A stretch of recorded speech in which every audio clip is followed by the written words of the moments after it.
My TV ગુજરાતીને દરરોજ નિહાળવા માટે તમે અમારી ચેનલને યુટ્યુબ પર લાઇક કરો, શેર કરો અને સબસ્ક્રાઇબ કરો. અને હા, બેલ આઇકનને ક્લિક કરવાનું ચૂકશો નહીં, જેનાથી આપને અમારા દરેક અપડેટ્સ મળતા રહે. સાથે સાથે અમારા ફેસબુક પેજને પણ લાઇક કરો, જેનાથી તમે અમારા દરેક કાર્યક્રમને નિહાળી શકો. તથા અમારું વેબ પેજ પણ ઉપલબ્ધ છે www.mytvgujarati.in.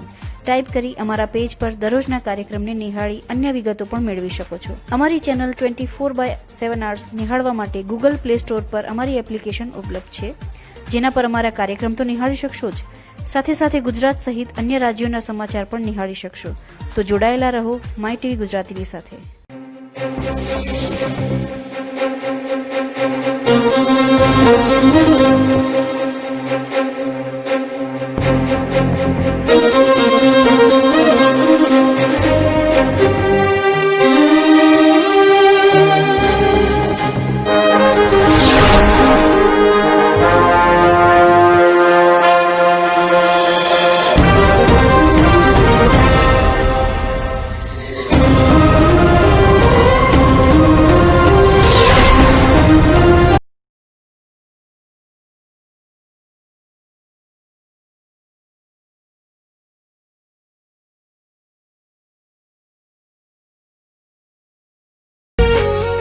નમસ્કાર દર્શક મિત્રો, માય ટીવી ગુજરાતીમાં આપનું સ્વાગત છે. હું છું પાર્થ ભટ્ટ.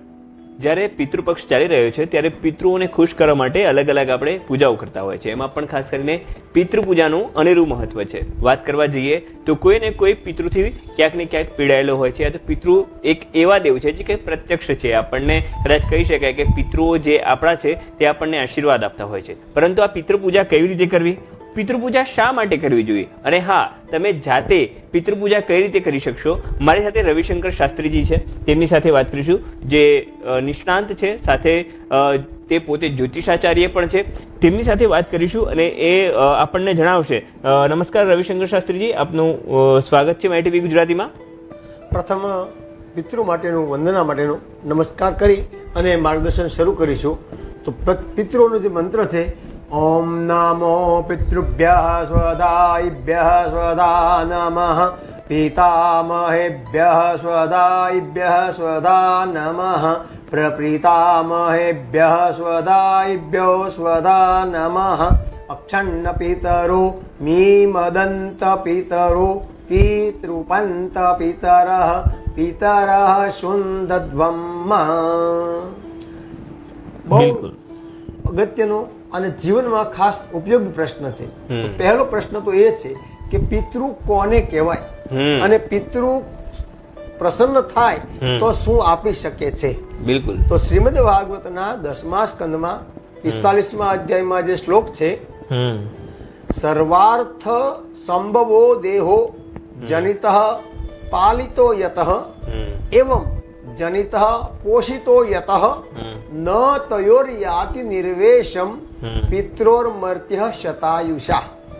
તો આ પાર્થભાઈ, આ શ્લોકનો અર્થ એવો થાય છે કે જેની કૃપાથી, જેના આશીર્વાદથી અને જેના વડે આ જે દેહ પ્રાપ્ત થયેલો છે, એ દેહ જે મનુષ્ય દેહ પ્રાપ્ત થયો છે, એના ઋણાનુબંધ માટે મનુષ્ય જ્યારે જન્મે છે બિલકુલ ત્યારે એની ઉપર 4 પ્રકારના ઋણ હોય છે. દેવ ઋણ, ઋષિ ઋણ, મનુષ્ય ઋણ અને પિતૃ ઋણ. આ 4 પ્રકારના ઋણને લઈ અને મનુષ્ય પ્રગટ થાય છે, જન્મે છે અને આવિર્ભૂત થાય છે. તો જેની કૃપા વગર મનુષ્ય જીવન મળવું અશક્ય છે, એ કૃપા માટે થઈ અને ઋણ મુક્તિ માટે જેટલા કઈ પ્રયત્ન કરવામાં આવે એટલા ઓછા છે. છતાં આપણે હાલમાં અત્યારે શ્રાદ્ધ પક્ષ ચાલી રહ્યો છે અને શ્રાદ્ધ પક્ષ કરતા ખાસ મહત્વની વાત પાર્થભાઈ આપને મારે એ કરવી છે કે અત્યારે કોઈ પણ જગ્યાએ જુઓ તો હાલમાં ભૌતિક પરિસ્થિતિમાં મનુષ્ય એટલો બધો નાદાન બન્યો છે, એટલો બધો મૂર્ખ બન્યો છે અને એટલો ધર્મથી અને સંસ્કૃતિથી વિમુખ બન્યો છે કે હું કદાચ લગ્ન કરું અને મારે ત્યાં ભવિષ્યમાં કંઈ પણ પ્રોબ્લેમો થાય તો બિલકુલ બિલકુલ એટલે એ ભારત માટેની મૂર્ખામી માટેની મહાન વિડંબના આ પહેલી વાતની છે. બિલકુલ કે દુઃખને લીધે, ભયને લીધે ક્લેશને લીધે અને વધતા સમાજમાં મિલકતને લીધે, વિચારોને લીધે અને પાશ્ચાત્ય જેને પશ્ચિમ કહી પશ્ચિમની શકાય, સંસ્કૃતિ. પશ્ચિમી સંસ્કૃતિને લીધે બિલકુલ. ધર્મથી વિમુખ થઈ અને હું પોતે મનુષ્ય છું, હું પોતે હિન્દુ છું, બિલકુલ. હું પોતે ભગવાને મને નિર્માણ કરેલો એક ભગવાનનો અંશ છું. બિલકુલ બિલકુલ આ દરેક વિસ્તૃત જ્ઞાનથી, માહિતીથી અથવા તો આત્મજ્ઞાનથી એ વંચિત છે અને એ વંચિત થવાનું મુખ્ય કારણ છે કે એને પોતાને એના જીવનમાં કઈ જગ્યાએ સાચું સુખ છે એ પોતે સમજી શકતા નથી. અને જેમ હરણ પોતાના નાભી કમળમાં કસ્તુરી નિવાસ કરતી હોય છે અને બહાર જેમ હરણ કસ્તુરીની શોધ કરતો હોય છે, એમ આજનો ધર્મથી, સંસ્કૃતિથી અને જ્ઞાનથી વિમુખ થયેલો મનુષ્ય બિલકુલ સુખ માટે, ક્ષણિક સુખ માટે અને ભૌતિક સુખ માટે આગળ પાછળ ભ્રમા કરે છે, ભટક્યા કરે છે અને ઈશ્વરે આપેલા જે 90 અથવા 9 સુખ છે એનાથી તે વંચિત છે અને 10 સુખ જે નથી એની પાછળ એ ચિંતિત રહે ચિંતિત છે. થઈને રહે છે. તો પ્રથમ તો પિતૃઓની પૂજા.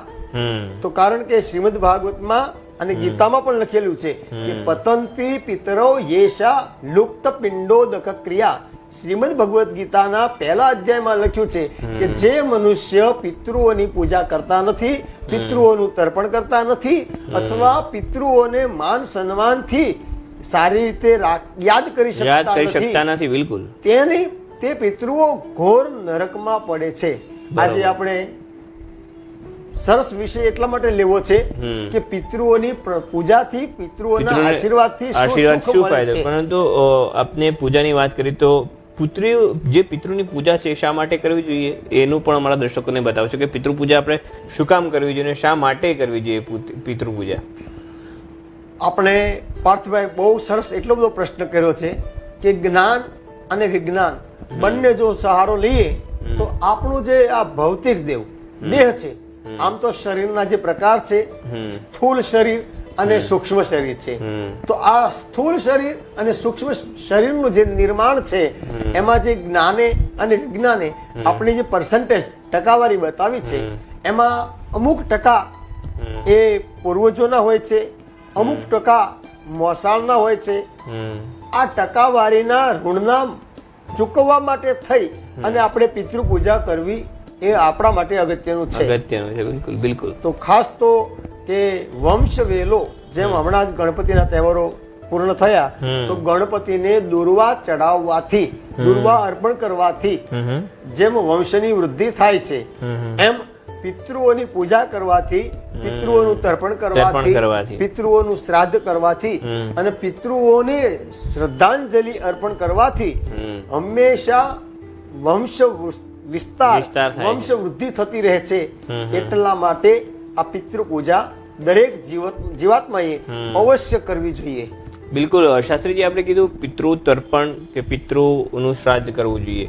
આ પિતૃ તર્પણ કે પિતૃ શ્રાદ્ધ કોઈ બ્રાહ્મણ દ્વારા જો કરાવવામાં આવે તો કઈ પ્રકારે કરાવવામાં આવે છે પિતૃ તર્પણ, અને એમાં કઈ રીતે જાણી શકીએ કે જે તર્પણ થઈ રહ્યું છે એમાં જે પિતૃઓને અર્પણ કરવાનું પણ આવે છે જે અલગ અલગ મુદ્રાઓથી કે અલગ અલગ જગ્યાએથી, તો કઈ રીતે થાય છે પિતૃ તર્પણ? બહુ આપણે પાર્થભાઈ એટલો બધો સુંદર પ્રશ્ન કર્યો છે કે મનુષ્ય જીવનમાં જો મનુષ્ય પોતે પોતાની જાતે સમજૂતીથી જ્ઞાન મેળવે તો આપણું જે આ હસ્ત છે, આપણા જે આ હાથ છે એ હાથમાં 4 દેવતાઓનો વાસ છે.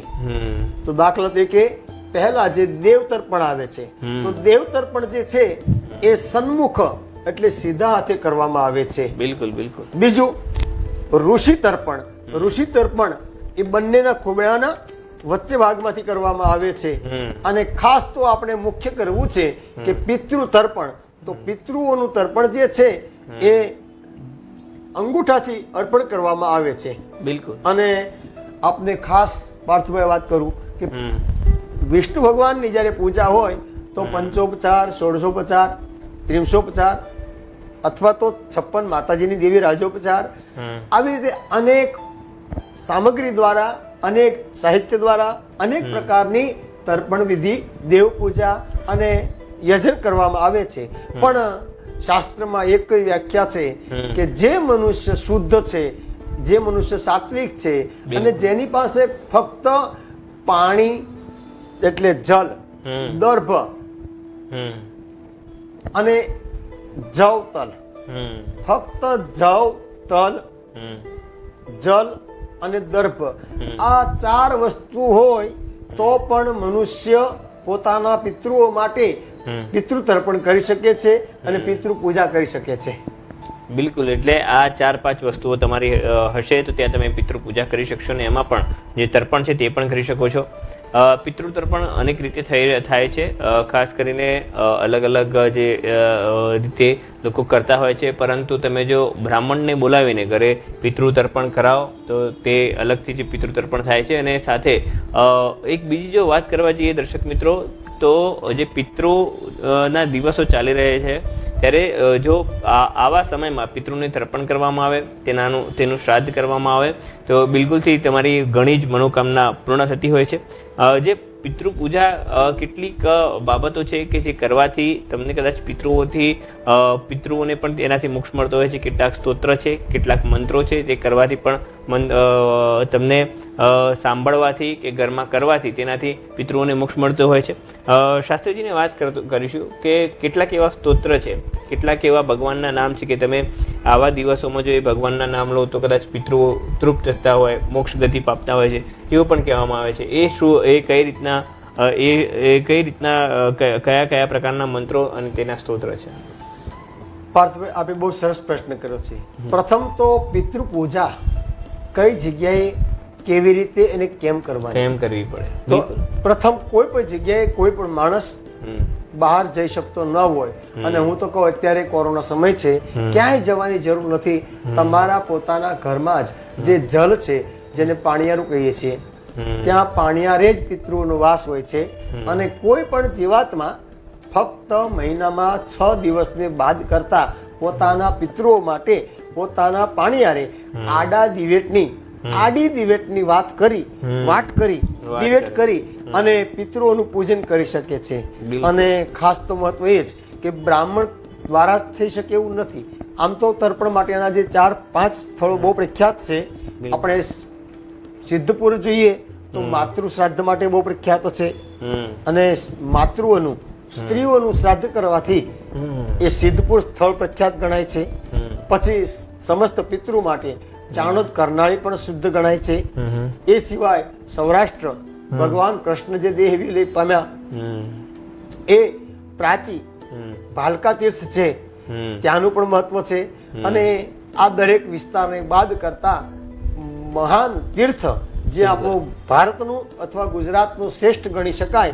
અને જે ભગવાન વિષ્ણુએ ગયાસુર નામનો જે રાક્ષસ હતા એમનો ઉદ્ધાર કરી અને જે બિહારમાં આવેલું છે એ બિહારમાં ગયામાં શ્રાદ્ધ કરવાથી દરેક પ્રકારના પિતૃઓને મોક્ષ મળે છે.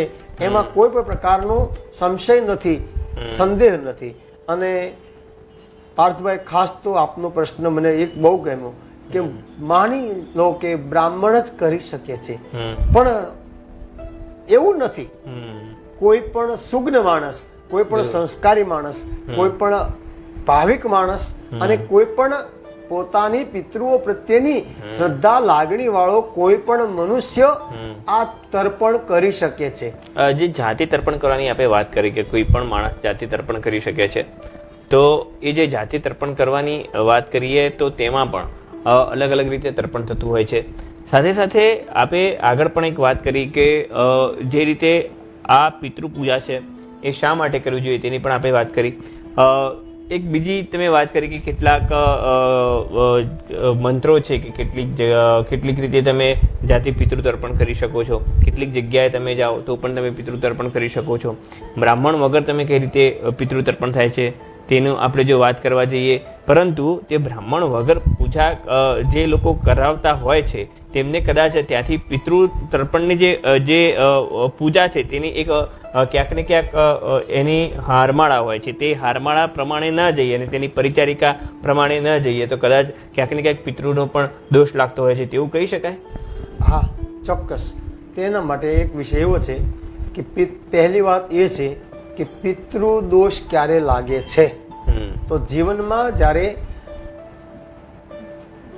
કુંડલીના જે 12 સ્થાન છે એમાં 5મું સ્થાન અને 7મું સ્થાન આ સંતાન માટેના અને વંશ વૃદ્ધિ માટેના સ્થાન છે. બિલકુલ. તો પતિ અને પત્ની બંનેનું 7મું સ્થાન અને 5મું સ્થાન, બરાબર, આ 5મું સ્થાન છે એ પ્રજા, સંતતિ, સંતાન, આ સુખ ગણી શકાય છે. બિલકુલ બિલકુલ. તો આ 5મા સ્થાનમાં અથવા 7મા સ્થાનમાં જ્યારે કોઈ અશુભ ગ્રહો પડેલા હોય છે ત્યારે અનેક પ્રકારની મુશ્કેલીઓ આવે છે, વિપત્તિ આવે છે અથવા બાધાઓ આવે છે. અને ઘણી વખત જ્યોતિષીઓ કહેતા હોય છે કે આપને પિતૃદોષ છે, પણ પિતૃદોષ એ અનેક પ્રકારે નિવારણ થઈ શકે છે. કારણ કે કોઈ પણ મહિનાની અમાસને દિવસે, કોઈ પણ સોમવારને દિવસે અથવા તમારા પોતાના જે 16 શ્રાદ્ધ છે એના કોઈ પણ દિવસો છે, અથવા ખાસ કરીને કહી શકાય કે 12 મહિના જે છે એમ માગશીર મહિનો જેમ ભગવાનની વિભૂતિ કહેલો છે, બિલકુલ, એમ કારતક મહિનો, ચૈત્ર મહિનો અને ભાદ્રવો મહિનો, આ 3 મહિના એ પિતૃઓની મુક્તિ માટેના, પિતૃઓની શાંતિ માટેના, પિતૃઓના આશીર્વાદ માટેના અને પિતૃઓના તર્પણ, પૂજન અને અનેક પ્રકારના શ્રાદ્ધો છે. પાર્થભાઈ, મારે આપને તો ખાસ કહેવું છે કે લોકોના મગજમાં એક દ્વિધા છે કે શ્રાદ્ધ શું અને પિતૃ એટલે ખરાબ, પણ એવું નથી. કોઈ પણ માંગલિક ક્રિયા જ્યારે કરવામાં આવે છે તો એ મંગલ ક્રિયામાં દાખલા તરીકે આપણે જો નવચંડી ઘરે કરવામાં આવે તો નવચંડીમાં પણ નાંદી શ્રાદ્ધ કરવામાં આવે છે. બિલકુલ બિલકુલ. તો નાંદી શ્રાદ્ધનો અર્થ થાય છે નાંદી એટલે મંગળ. આપને ઘરે આપે દરેક પ્રકારની સારી પૂજાઓ કરો છો અને દરેક દેવતાઓને આમંત્રણ આપો છો, પણ જો દરેકને આમંત્રણ હોય પણ જેની કૃપાથી આપને જે આ શરીર પ્રાપ્ત થયું છે એની જો આશીર્વાદ ન હોય, એની કૃપા ન હોય, અથવા આપ એ પૂજા ન કરો તો એ યજ્ઞ અધૂરો ગણાય છે અથવા અવ્યવસ્થિત ગણાય છે. તો અવ્યવસ્થિત ગણાય છે અથવા દોષયુક્ત ગણાય છે, એટલા માટે નાંદી શ્રાદ્ધ કરવામાં આવે છે. બિલકુલ. એટલે કહી શકાય કે પિતૃઓનું ઘણું જ મહત્વ છે. તમે સારી કોઈ મોટી પૂજા કરાવો, ખાસ કરીને જે રીતે શાસ્ત્રીજીએ વાત કરી કે નવચંડી જેવી પણ પૂજા કરાવો તો તેની અંદર નાંદી શ્રાદ્ધ પણ બ્રાહ્મણો દ્વારા કરાવવામાં આવતું હોય છે. હજુ બીજી પણ વાત કરવાની છે. તમે જો અલગ અલગ તીર્થ ક્ષેત્રમાં જાઓ તો ત્યાં તમારે તીર્થ ક્ષેત્રમાં જઈને કઈ રીતે પૂજા કરાવવી જોઈએ અને જે પૂજા છે એ પૂજા કરવાથી જો તમે જો કોઈ પણ પૂજા કદાચ તમારી જાતે કરતો કંઈ ગમે તે રીતે કરતા હશો ને જો કોઈ ખોટ રહી ગઈ તો તમને જિંદગીમાં શું નુકસાની ભોગવવી પડે છે તેની પણ વાત કરીશું. જો આ પિતૃની પૂજા તમે અને તેના મંત્રો જો તમે આવા શ્રાદ્ધમાં કરશો તો તમને કયા કયા ફાયદા થશે તે દરેક વાત કરીશું, પરંતુ એક નાનકડા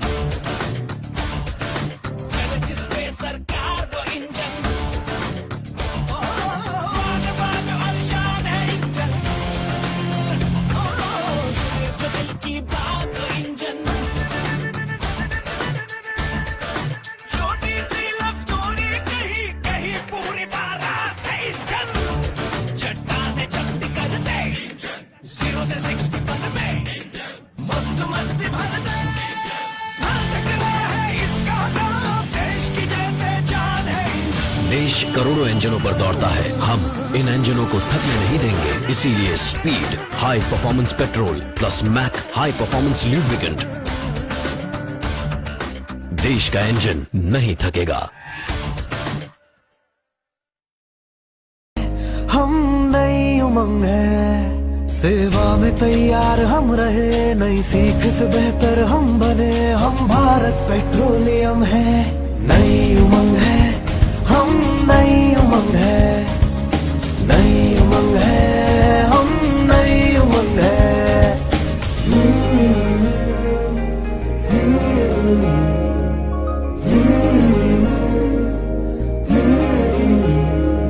सुरक्षित हमारा हर कदम, हम नई सोच का दर्पण, विश्वास की हम पहचान है, करते मुश्किल आसान है, हम हर पल सबके संग है।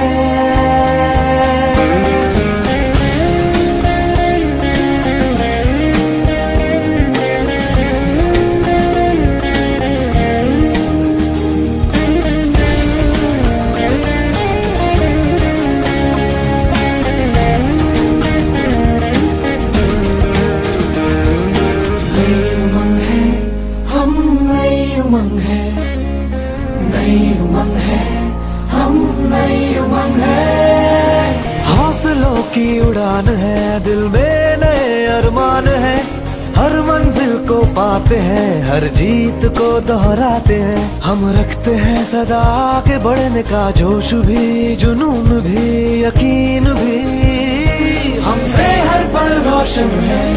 नई उमंग है, हम नई उमंग है, नई उमंग है, हम नई उमंग है। हम भारत पेट्रोलियम है, हम भारत पेट्रोलियम है।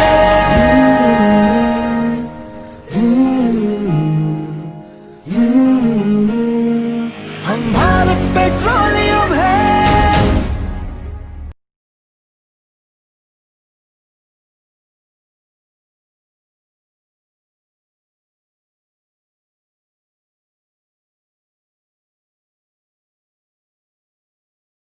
નમસ્કાર દર્શક મિત્રો, બ્રેક બાદ આપનું સ્વાગત છે. આપણે વાત કરતા હતા પિતૃદોષ નિવારણને અને ખાસ કરીને પિતૃ પૂજા કેવી રીતે કરવાની હતી, પરંતુ પિતૃ પૂજા કરવાથી શું ફાયદા થાય છે તેની પણ વાત કરીશું. શાસ્ત્રીજી, આપ અમારા દર્શકોને જણાવશો કે પિતૃ પૂજા કરવાથી કયા કયા રીતના ફાયદા થાય છે? પાર્થભાઈ, ખાસ તો જીવનમાં, ઘરમાં, કુટુંબમાં અને પરિવારમાં જ્યારે અશાંતિ હોય, બિલકુલ, બધા સુખો હોવા છતાં સુખોનું જ્યારે અનુભૂતિ ન થાય, નાની નાની વાતોમાં પતિ પત્નીને ઝઘડો થતો હોય, બાપ દીકરાને ઝઘડો થતો હોય, સાસુ વહુને ઝઘડો થતો હોય, અને આવા અનેક પ્રકારના ક્લેશ, કંકાશ અને કઈ નુકસાની ન હોય છતાં પણ એકબીજાની જે ગેરસમજ ઊભી થતી હોય છે, ત્યારે માનવું કે આ કોઈ પણ પ્રકારની ક્ષતિ અથવા તો કોઈ પણ પ્રકારનો દોષ છે. અને ખાસ કરીને પિતૃદોષ જ્યારે હોય ત્યારે 3 પ્રકારની ખાસ નુકસાની ભોગવવામાં આવે છે. ઘરમાં અસંતોષ હોય છે, વ્યવહારમાં, વ્યાપારમાં અસંતોષ હોય છે, અને ઘરમાં સંતાનોની એટલે શેર માટીની ખોટ હોય છે. એટલે મારો અર્થ કહેવાનો પાર્થભાઈ કે પહેલું જે ખાતું, દાખલા તરીકે કોની પાસે શું છે, તો ગણપતિને પૂજા કરવાથી વિઘ્ન, પ્રોબ્લેમ સોલ્વ થઈ શકે છે. માતાજીની કૃપા થવાથી તમારા કુળની જેમ વૃદ્ધિ થઈ શકે છે. શંકર ભગવાનની આરાધના કરવાથી જેમ શાંતિ, આનંદ, મોક્ષ મળી શકે છે. વિષ્ણુ ભગવાનની આરાધના કરવાથી જેમ ઐશ્વર્ય મળી શકે છે, એમ પિતૃઓની પૂજા કરવાથી, પિતૃઓનું તર્પણ કરવાથી, પિતૃઓની સેવા કરવાથી ઘરમાં વંશ વૃદ્ધિ અને દરેક પ્રકારની સુખ સમૃદ્ધિ એ પિતૃઓના આશીર્વાદથી જ મળે છે.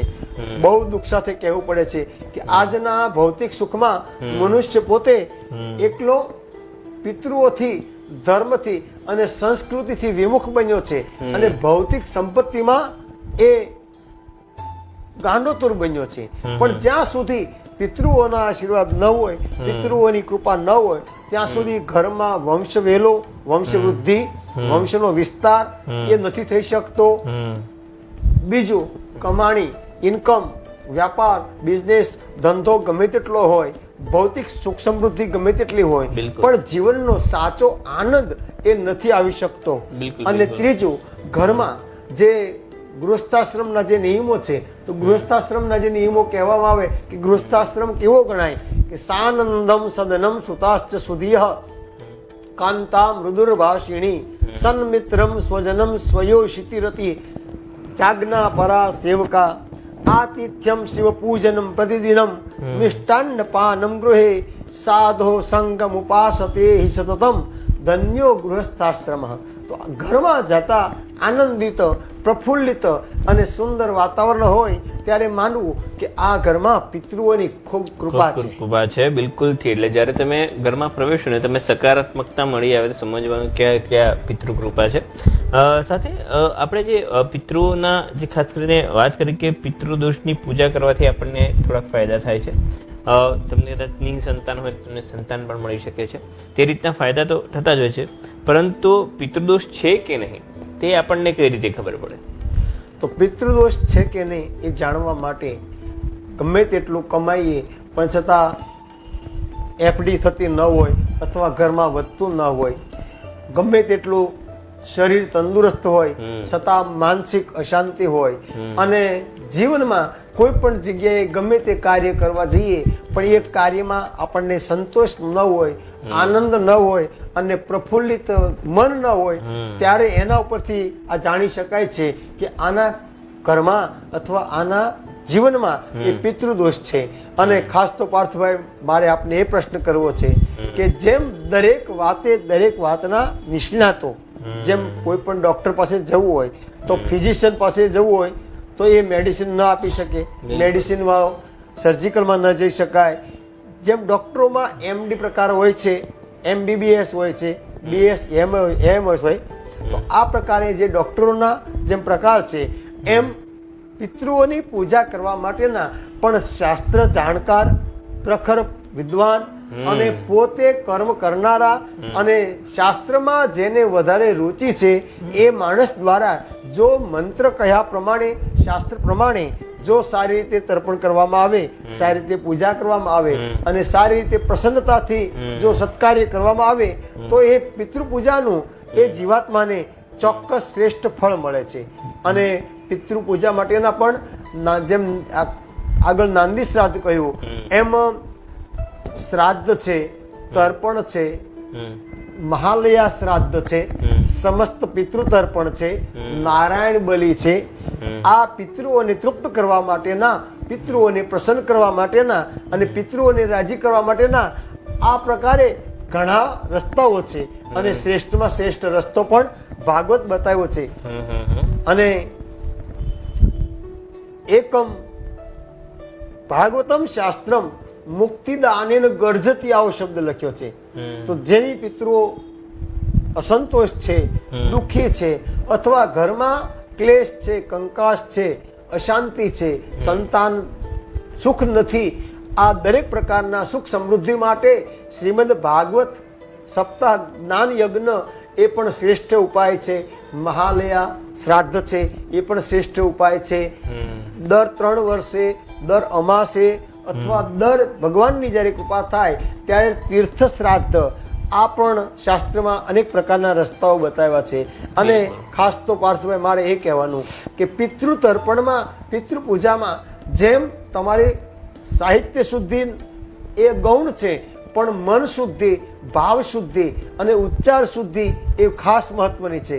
દાખલા તરીકે કહી શકાય કે વિશ્વરૂપે ત્વષ્ટાને ઇન્દ્રમ વિનાશ માટે જ્યારે યજ્ઞ કરવા માટે બોલાવ્યા અને એક શબ્દ ઉચ્ચાર કરવામાં આવ્યા અને એ શબ્દનો જે અર્થ ઇન્દ્ર શત્રોર વર્ધસ્વ અને ઇન્દ્ર શત્રોહો વર્ધસ્વ, તો ઇન્દ્રના શત્રુનો વિનાશ થાય કે ઇન્દ્ર જેનો શત્રુ છે એનો વિનાશ થાય.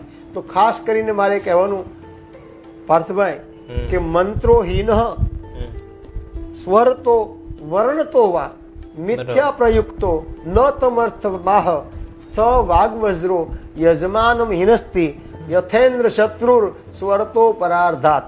તો અહીંયા મંત્ર શુદ્ધિ, શબ્દ શુદ્ધિ, ઉચ્ચાર શુદ્ધિ, સમય શુદ્ધિ અને સાથે ભાવ શુદ્ધિ, આ દરેક પ્રકારની જે ક્રિયાઓ છે એ ક્રિયાઓ સારી રીતે કરવામાં આવે તો જ જીવનમાં ફળ મળે છે. અને આ માટે જેમ ખેતી માટે નિષ્ણાત તો કે પટેલ એ જેમ ખેતી જ કરી શકે છે એમ અત્યારે તો હાલમાં સમય પ્રમાણે દરેક માણસને, દરેકને પોતાની થાળીમાં લાડવો નાનો લાગે છે અને પારકી થાળીમાં લાડવો મોટો લાગે છે. પણ ખાસ કરીને જે જેના નિષ્ણાતો છે અને જેમ ભગવાને કૃષ્ણ ભગવાને ગીતામાં કહ્યું કે ચાતુર્વર્ણ્યમ મયા સૃષ્ટમ ગુણ કર્મ વિભાગશઃ, તો 4 વર્ણ બ્રાહ્મણ, ક્ષત્રિય, વૈશ્ય અને શૂદ્ર, આ 4 વર્ણની ઉત્પત્તિ મારા દ્વારા થઈ છે. તો એ સમાજની સંરચના માટે, શ્રેષ્ઠ કર્મ માટે અને શ્રેષ્ઠ ફળ માટે ભગવાને જેનો અધિકાર આપ્યો છે એ જ માણસ જો એ કર્મ કરાવે તો એને વધારે શ્રેષ્ઠ ફળ મળી શકે છે. પાર્થભાઈ, આપને હું એક દાખલો આપું કે મારે યુકેમાં, યુએસએમાં અથવા કેનેડામાં મારે મની ટ્રાન્સફર કરવું છે, પણ સાથે આપને મારે પ્રશ્ન પૂછવાનો થાય કે હું આપણી સહકારીમાં અથવા એડીસીમાં મોકલું તો શું આ ટ્રાન્સફર મની યુકે, યુએસએ અથવા કેનેડા થઈ શકે ખરી? કદાચ નહીં.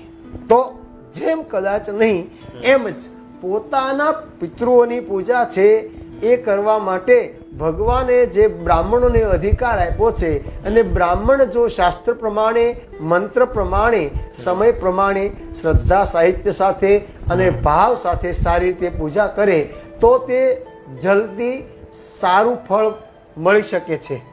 બિલકુલ. એટલે જો એ પૂજા સારી રીતે કરવામાં આવે અને એક સારા બ્રાહ્મણો જોડે તમે આ પિતૃદોષની પૂજા કરાવો તો બિલકુલ તમને સારું ફળ મળી શકે છે. પિતૃદોષની પૂજા બ્રાહ્મણ પાસે કરાવવાની વાત કરી આપણે કે બ્રાહ્મણ પાસે આ રીતની તમે પૂજા કરી શકો છો. સાથે સાથે તમે એવી પણ વાત કરી કે કેટલાક કિનારા છે ત્યાં પિતૃની પૂજા થાય છે. તો જે પિતૃ પૂજા ન કરવાથી કયા પ્રકારે ખોટ થતી હોય છે, કયા કયા પ્રકારની ખોટ આવતી હોય છે? પાર્થભાઈ, આપનો એટલો બધો સરસ પ્રશ્ન છે કે પૂજા ન કરવાથી બહુ સમજવા જેવી વાત છે કે જીવનમાં ઈશ્વરે ઘણું સુખ આપ્યા છતાં, દાખલા તરીકે અત્યારે હાલમાં જે માણસ પીડિત છે, માણસ દુઃખી છે, તો માણસ જે દુઃખી છે, માણસ જે પીડિત છે, એની પાછળ એની અશ્રદ્ધા છે, અથવા હું નથી માનતો, અથવા તો મારે શું, આવી ઘણી પ્રકારની જે ગેરસમજ છે, જે અર્ધદગ્ધ શબ્દ વપરાય છે કે અજ્ઞાન છે, કુશંકા છે, વહેમ છે, અથવા તો હું બહુ ભણેલ છું એટલે પોતાના જાતને એ નાસ્તિકપણું માનવું, આ પ્રકારના જ્યારે બહુ પ્રકારના પ્રશ્નો મનમાં આવે છે અને જ્યારે સંપત્તિનો, સમયનો અને ધર્મનો જ્યારે વિમુખ થાય છે ત્યારે એ જીવાત્મા બધું હોવા છતાં શરીરથી, મનથી, આત્માથી દરેક પ્રકારે પીડા થાય. અને એ જ્યારે પીડા થાય ત્યારે સમજવું કે આને બધું હોવા છતાં કંઈ પણ જો કચાશ હોય, કંઈ પણ ત્રુટિ હોય, કંઈ પણ ખોટ હોય તો આને પિતૃઓના દ્વારા આશીર્વાદ નથી મળ્યા અથવા તો એણે એના પિતૃઓને ખુશ નથી કર્યા, એ ચોક્કસ જાણી શકાય. બિલકુલ. તમે કહ્યું કે આટલું બધું હોવા છતાં પણ જો ઘરમાં તમને એવું લાગતું હોય કે અશાંતિ છે કે એવું છે તો તમને તમારા પિતૃના આશીર્વાદ નથી મળ્યા, તો તેમના આશીર્વાદ મળે તે માટે તે તેના ઘરમાં શું શું કરી શકે એ જણ અમારા દર્શક મિત્રોને પણ જણાવશો. એ કોઈ એવા ઉપાયો છે કે જે જાતે પણ કરી શકે, કે જેમ કે પીપળે જવું કે એ રીતે કોઈ પણ પ્રકારના? બહુ આપણે સરસ પ્રશ્ન કર્યો છે. જેમ મેં હમણાં પાણીયારાનો અને આડી દિવેટનો જે આપને માર્ગ બતાવ્યો એ જ રીતે પીપળા માટેનું બહુ ખાસ મહત્વ છે. કારણ કે પીપળા માટે શું રહેલું છે, એ પીપળા માટેનો એક શ્લોક એવો આવે છે કે મૂળ તો બ્રહ્મ રૂપાય, મૂળ તો બ્રહ્મ રૂપાય, મધ્ય તો વિષ્ણુ રૂપિણી, અગ્રતઃ શિવ રૂપાય, અશ્વત્થાય નમો નમઃ. તો દર અમાસને દિવસે પીપળે પાણી રેડવાથી, પીપળાની પૂજા કરવાથી, પીપળાને ઝાડ નીચે બેસી અને વિષ્ણુ સહસ્ત્ર નામ પાઠ કરવાથી, અથવા ઓમ નમો ભગવતે વાસુદેવાય અથવા શ્રી કૃષ્ણ શરણમ મમ, આ પ્રકારના પીપળા નીચે જપ કરવાથી, વિષ્ણુ સહસ્ત્ર પાઠ કરવાથી અને પીપળાનું પૂજન કરવાથી પણ પિતૃઓના દોષમાંથી મનુષ્યને મુક્તિ મળી શકે છે. બિલકુલ. એટલે આ રીતે તમે જો પૂજા કરો તો તેનાથી તમને પિતૃઓથી મુક્તિ મળી છે. સાથે સાથે અમાસના પણ કેટલાક ઉપાયો છે મહારાજ. અમાસના દિવસે પિતૃ માટે કેટલાક ઉપાયો કરવાના હોય છે, એ કયા પ્રકારના ઉપાયો છે? આપે એટલો બધો સરસ પ્રશ્ન કર્યો છે કે પાર્થભાઈ, દરેક તિથિઓના દેવતાઓ છે, તો દરેક તિથિઓના જેમ દેવતાઓ છે એમ દાખલા તરીકે આપણી ગણતરી કરીએ તો સોમવાર છે તો દરેક હિન્દુના મનમાં એક જ વાત હોય કે સોમવાર એટલે શંકર ભગવાનનો વાર ગણાય છે, મંગળવાર એટલે માતાજીનો વાર ગણાય છે, બિલકુલ. બુધવાર એટલે કૃષ્ણ ભગવાનનો વિષ્ણુ ભગવાનનો વાર ગણાય છે, ગુરુવાર એટલે દત્તાત્રેય ભગવાનનો, સાંઈબાબાનો, જલારામ બાપાનો અથવા ગુરુનો આ વાર જેમ ગણાય છે, શુક્રવાર જેમ માતાજીનો અથવા સંતોષીમાનો જેમ ગણાય છે, શનિવાર એ શનિનો અને હનુમાનનો જેમ ગણાય છે, રવિવાર જેમ માતાજીનો વાર ગણાય છે. તો આ જેમ દરેક 7 વાર છે એ 7 વારના જેમ દેવતાઓ માટે આપણે આર્ય સંસ્કૃતિમાં, હિન્દુ સંસ્કૃતિમાં જેમ માન્યતા કરવામાં આવે છે એમ અમાસ છે એ અમાસની તિથિ જે છે એના મુખ્ય દેવતાઓ છે એ અર્યમા છે. અર્યમા એટલે સોમ છે, અર્યમા એટલે પિતૃ છે. તો એ અમાસની જે તિથિ છે એના દેવતા છે એ પિતૃ છે. એટલા માટે જ અમાસ એ પિતૃઓની તિથિ કરવામાં આવે છે અને અમાસને પિતૃઓની તિથિ માનવામાં આવે છે. અને અમાસે પિતૃ તર્પણ કરવાથી, અંજલિ આપવાથી, સારી રીતે પિતૃઓનું સ્મરણ કરવાથી અને પિતૃઓને કમસે કમ યાદ કરવાથી મનુષ્ય દરેક પ્રકારની સુખ સમૃદ્ધિ, ઐશ્વર્ય અને આનંદ જીવનનો એ મેળવી શકે છે. એ મેળવી શકે છે બિલકુલથી. જે રીતે શાસ્ત્રીજીએ વાત કરી કે પિતૃઓની જે રીતે પૂજા કરવાની વાત કરી એ પ્રમાણે જો પૂજા કરીશું તો પિતૃઓથી આપણને કૃપા મળશે અને બિલકુલથી આપણે કહી શકાય કે તે આપણે આગળ પણ વધી શકીશું. સાથે સાથે શાસ્ત્રીજી આપણે વાત કરીએ કે ઘણી વખત લોકો પિતૃઓ માટે કદાચ કોઈ ચાણોદ કરનાળી જતા હોય છે, આપણે કીધું કે કોઈ જગ્યાએ ગયાજી જતા હોય છે, સિદ્ધપુર જતા હોય છે. આ અલગ અલગ સ્થાને કેમ જતા હોય છે અને અલગ અલગ સ્થાનના શું મહત્વ છે અને જે રીતે આપણે વાત કરી કે અહીંયા દૈવત્વ પણ છે, કયા પ્રકારના ત્યાં દૈવત્વ છે?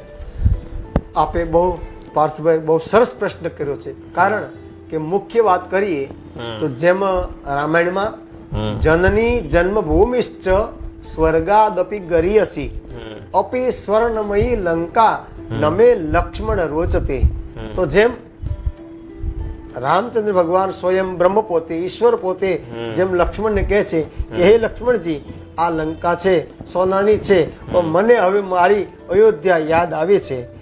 એમ માતૃ માટેનું કદાચ ઋણ મુક્તિ માટેનું જે કાંઈ કરવામાં આવે, શાસ્ત્રમાં તો એવું કહેલું છે કે આપણે એમ કહીએ કે એક માતા એ 100 શિક્ષક સમાન નહીં પણ 1000 શિક્ષક સમાન છે. તો અહીંયા સિદ્ધપુરનું મહત્વ એટલા માટે આપને બતાવું કે ભગવાનના જે 24 અવતારો છે એમાં જે કપિલ ભગવાનનો જે અવતાર થયો એ કપિલ ભગવાનનો અવતાર અને માતા દેવહૂતિને જે સાંખ્ય શાસ્ત્રનું જ્ઞાન આપ્યું અને સાંખ્ય શાસ્ત્રનું જ્ઞાન આપ્યું અને સાંખ્ય શાસ્ત્રનું જ્ઞાન સાંભળ્યા પછીથી માં દેવહૂતિના નેત્રમાંથી જે બિંદુ પડ્યા, જેને આપણે અશ્રુ કહીએ છીએ, ગુજરાતી ભાષામાં આંસુ કહીએ છીએ, એ સાંખ્ય શાસ્ત્રનું જ્ઞાન સાંભળ્યા પછી માના હૃદયમાંથી એક આંસુઓની જે ધાર થઈ છે અને જે આંસુના જે ટીપા પડ્યા છે એટલા માટે એ બિંદુ સરોવર નામ પાડ્યું છે. અને સિદ્ધ સ્થળ શબ્દ છે કે કોઈ પણ કર્મ માટે જ્યારે ત્યાં જાય શ્રેષ્ઠ જગ્યા હોય તો એ જગ્યાનું ફળ વધારે બતાવવામાં આવે છે. એટલા માટે નામ જ સિદ્ધપુર છે. તો માતૃ શ્રાદ્ધ માટે એટલા માટે સિદ્ધપુર એ શ્રેષ્ઠ સ્થળ બતાવવામાં આવ્યું છે. અને ખાસ પાર્થભાઈ આપને હું બતાવું કે જીવનમાં સ્થળ ખાસ મહત્વનો ભાગ ભજવે છે. બિલકુલ બિલકુલ. એટલે કંઈ પણ શ્રાદ્ધ જેવું કર્મ હોય તો ત્યારે તમે આવી જગ્યાએ જઈને તો માતૃશ્રાદ્ધ યા તો ચાણોદ જઈને કે કોઈ અલગ કોઈ પણ તીર્થક્ષેત્રમાં જઈને તમે પિતૃશ્રાદ્ધ પણ કરાવી શકો છો. બિલકુલથી શાસ્ત્રીજી આપણને ખૂબ જ સરસ માહિતી આપી. સાથે સાથે શાસ્ત્રીજી આપણે સંપૂર્ણ વાત કરીએ તો જે પણ તમે આજે સમજ આપી, જે અમારા દર્શકોને આપણે સમજ આપી પિતૃ વિશે, પિતૃ પૂજા કેવી રીતે કરવી, પિતૃ પૂજા શા માટે કરવામાં આવે છે અને ખાસ કરીને બ્રાહ્મણો દ્વારા જે તર્પણ કરવામાં આવે છે તેનું શું મહત્વ છે તે પણ તમે આપે સમજ આપી. ખૂબ જ સરસ સમજ આપી અમારા દર્શક મિત્રોને. આપ અમારા કાર્યક્રમમાં આવ્યા બદલ આપનો આભાર. ફરીથી મળતા રહીશું દર્શક મિત્રો બીજા એક કાર્યક્રમમાં. ત્યાં સુધી અમને આપશો રજા.